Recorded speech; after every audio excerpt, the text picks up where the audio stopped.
Let's face it, business technology is frustrating and complex. So how do you make sure it works for your team? To make IT right, start the discussion at go-domain.com.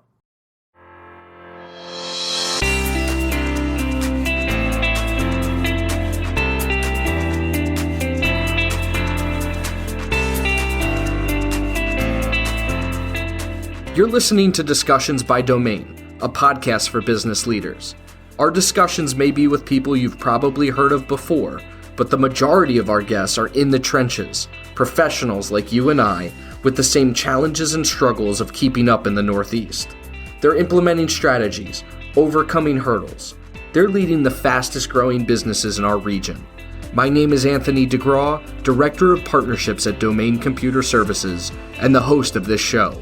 When I'm not talking with business leaders, you'll hear stories from behind the scenes of Domain and the ups and downs of our own growth journey, as we intend to take over the world. Just kidding. Well, maybe. Let's get into the show. Welcome to another episode of Discussions by Domain. I am your host, Anthony DeGraw, Director of Partnerships over at Domain Computer Services. Today, we are going to have another episode on remote work culture. And I think we have a really interesting guest who also was just on the NJBiz 2020 Best Places to Work. So today joining us is Alyssa. Alyssa, welcome to the show, and maybe start by introducing yourself, your position, and what organization you're with. Thanks, Anthony. My name is Alyssa Goldstein, and I am the firm administrator of Rebenack, Aronow, and Mascolo LLP. We go by Ram Law. It's a little easier than getting all those names under your tongue. And we are a plaintiff's personal injury law firm located in New Brunswick, Somerville, and Freehold, New Jersey. That's awesome. I'm glad you pronounced the name because there was no shot I was getting that right. It takes some getting used to, for sure. Awesome. So let's start real quick with the most recent award that you guys got by NJBiz. You were ranked number 8 on the 2020 Best Places to Work in New Jersey in the small company division, which I believe is between 15 and 49 employees. So congrats to that. And what does that mean for the firm and somebody like yourself? Thank you so much. It means a great deal to me because I'd like to think that I have a lot to do with our culture and environment, as do my partners and colleagues in the firm as well. It's an honor to be recognized. This was our first year sort of submitting to the list, and to rank that highly in our first year was something that was unexpected in one regard, but at the same time, it wasn't such a shock because I know that we do the right thing consistently here. And really this award is just an opportunity for us to share with others, all the things that we do in the firm that make us stand out from anywhere else. Awesome. What factors, Alyssa, do you think are the most critical to fostering a positive culture and work environment? I think you have to start with an even playing field. So obviously in every business, there's a hierarchy. There's people whose names are on the door and there's people whose names are not on the door. But I think the one thing that our firm does very well is permeate the environment with equality. We really make sure that everyone's voice can be heard, that there's no hierarchy or nobody walking around swinging any weight saying, I'm better than you, or I rank higher than you, or my position's more important. Every position, bottom to top to bottom, is just as important as the next. We pride ourselves in using a version of the 360-degree feedback model, which allows, those who are being supervised to share with their supervisors feedback on that person and how they're interacting, as well as just the traditional supervisors sharing feedback to their employees. I think it fosters a lot of trust in the environment because everyone's welcome to say what they feel and use it to learn and to grow and to make our environment better. Yeah, let's unpack that a little bit more because I actually we use a tool as well for 360 anonymous reporting throughout the company, and we do it quarterly. And I just opened mine on Friday. But why don't we start with, is there a specific tool that the firm uses to utilize 360? What has that opened up for you guys as a culture and an environment? I'm interested to unpack this.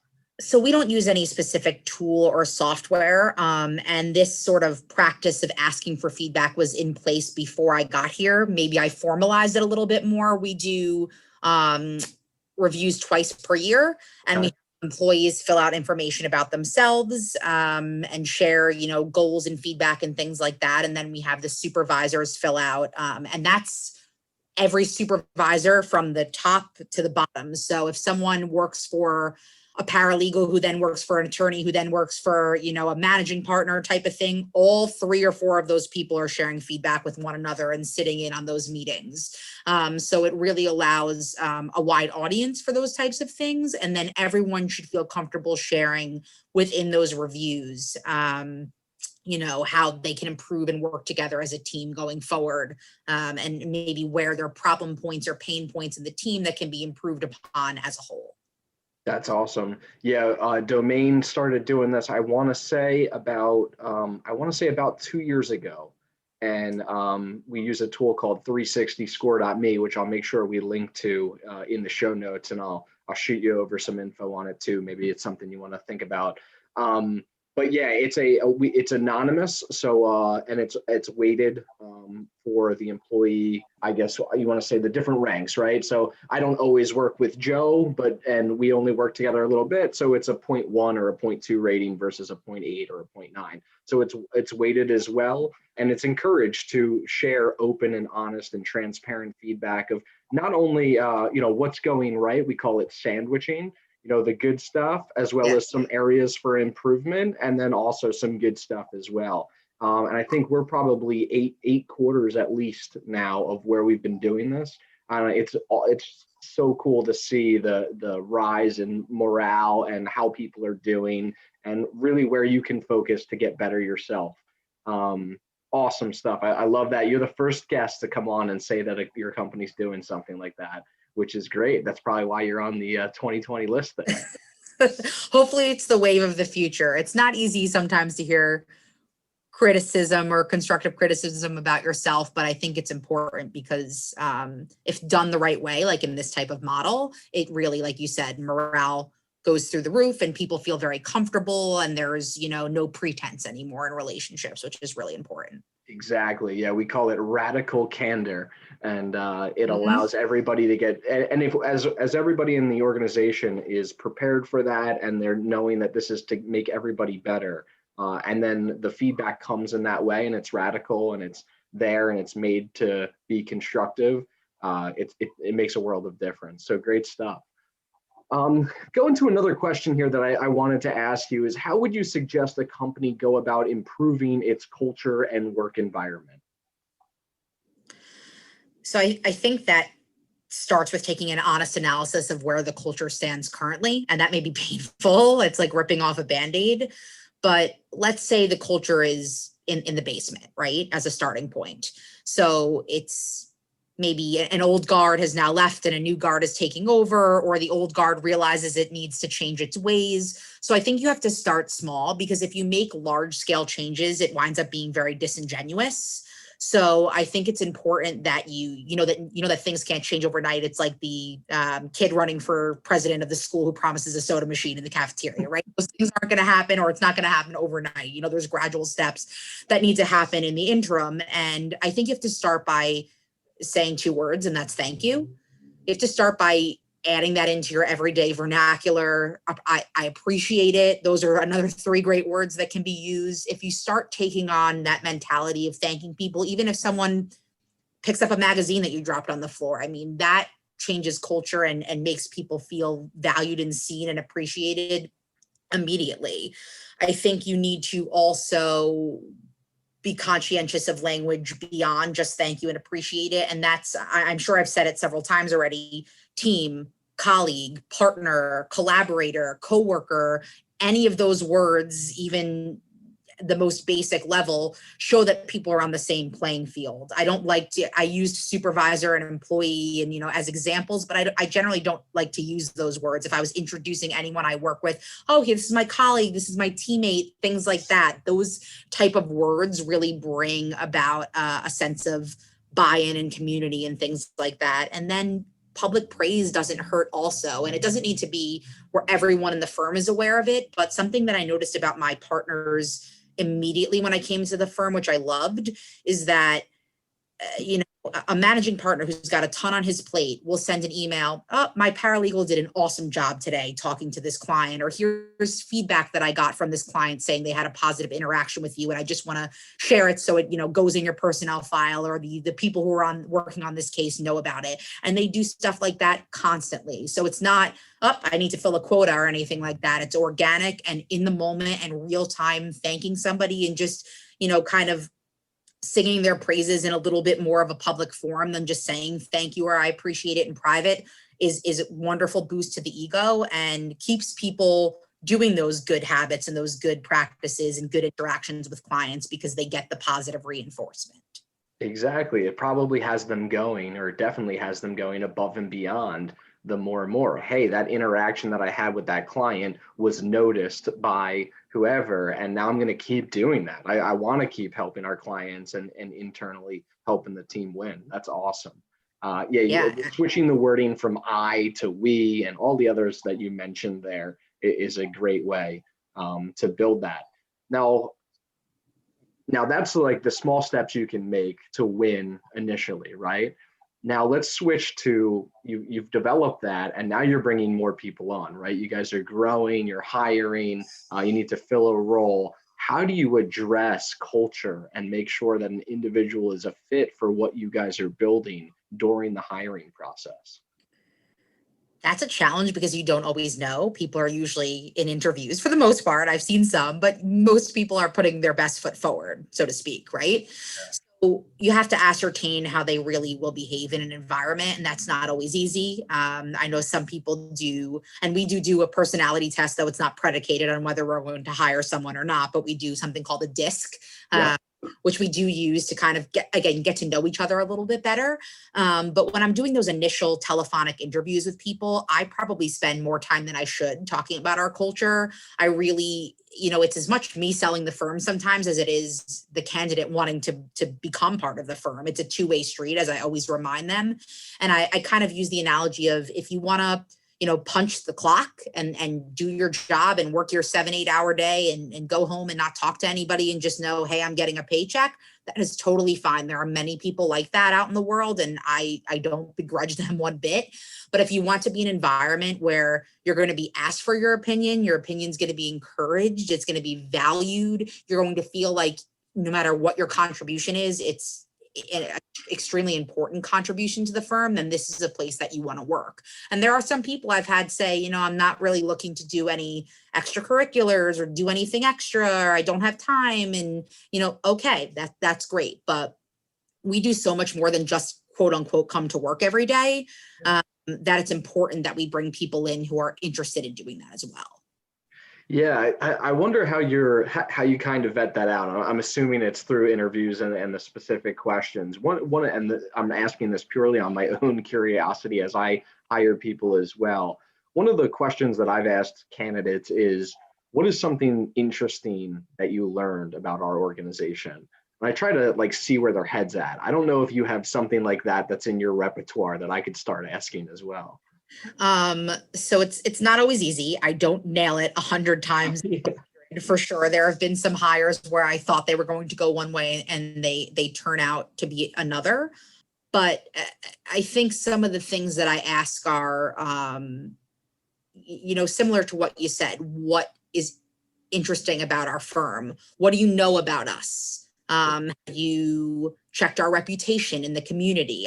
We do a lot of something that we do, unfortunately pre-COVID times, but we did a lot of community service and worked in soup kitchens and planted in gardens and did a lot of activities around the community. And, I will have people mention, oh, I noticed that you were at such and such event, or, I saw on your Facebook page that you did XYZ and I volunteer and I love to do this, or, that was really interesting to me. So I try to, you have to ask the leading questions. Like you said, you want to know that people who are interviewing have spent a little time researching, and it's not just the next job they see on a job site. So I do try to ask some of those questions and see what people know. And if it's clear that they haven't done one iota of research into them, it ultimately is just a job and a space to fill, and they're probably not a good fit. But the people who will go on and on about why they're interested or why they've always wanted to work in our firm and couldn't wait for an opening. I have several people have told me that over the years. I was hoping something would open up and I saw it and I was so excited. And, those are the people that tend to do really well, because they're the people who are already bought in before they even get the job offer. Yeah, that's awesome. Another thing I'm thinking too that I try to do is to keep it as unbiased, but also to get multiple people's viewpoints. Is I have what I call my right and left hand, my financial controller and my director of marketing, who we work hand in hand with every single day. I get off the calls and I let them have an interview with them as well, just to get like, hey, my personality, what the firm is trying to do. Maybe you can come at this from a different angle and see, do they jive with you? Do they have the interest in the culture and the company and everything too, from a different angle? But yeah, always like yourself, always trying to get better in, you spend so much time and energy and money investing in getting that culture right and really getting the right people in the right seats. And you don't want to screw it up, right? You don't want to do that. It costs money if you do, and maybe not tangible dollars, right? But intellectual money, right? Time, effort, energy that could be expended elsewhere. So it's important to do your best to get it right. And like you said, Anthony, I certainly consult with others. I don't always involve my, highest level partners, but I will often have, if a paralegal is looking for an administrative assistant, I'll have that paralegal sit in with me and talk to the candidates once I get to a certain stage and I've done some weeding out of people. There is very rarely, I really can't even think of one instance off the top of my head that I've made this decision entirely on my own where someone else hasn't met with that person, because you do also want to match personalities up in teams too. And we just had 2 positions that we needed to hire, and we realized one person was better for this person versus another person. And ultimately they probably would have been fine because they're smart, intelligent, interesting people. But if you have the option to pair people up and something works better than something else, go for, you got to go for it. Yeah. So you mentioned COVID-19 and the pandemic, and wow, has that put a spin on culture? I got to say, just here at Domain, we put a ton into fitness challenges and community events and apprentice IT and all these different things that we were involved with. And that COVID-19 has just put a complete crushed almost a lot of the things proactively that we would do to make sure all the departments within our organization were actively talking together, having a fun time, getting families involved in work environments. So when faced with a disruption like this, like COVID-19, how should a company navigate the same to keep its culture, work environment intact?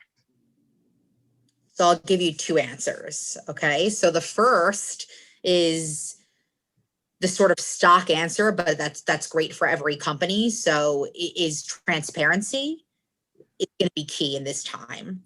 People are nervous anyway because of all that's going on in the world and the current climate. So we don't want to give them one more thing to be nervous about.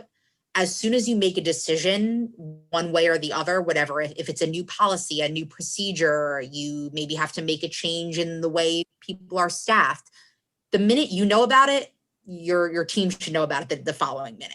There shouldn't be large gaps in you making decisions or already even taking 2, 3, 4 steps in the process without people knowing about it. So it's, being clear in your communication, being quick to communicate it, and trying to be as logical as you can. There aren't always opportunities to be logical. Sometimes it's simply, a survival mode type of thing, which I think we've all become accustomed to, whether we've wanted to or not.